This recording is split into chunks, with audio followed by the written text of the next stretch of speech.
Assume the position, Dave. I'm going to study your anus, so you can go study more.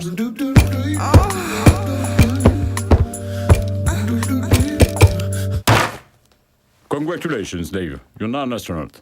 Bon voyage. Nice seeing you. Bon voyage. Yeah, nice seeing you. Leaving already? Yes.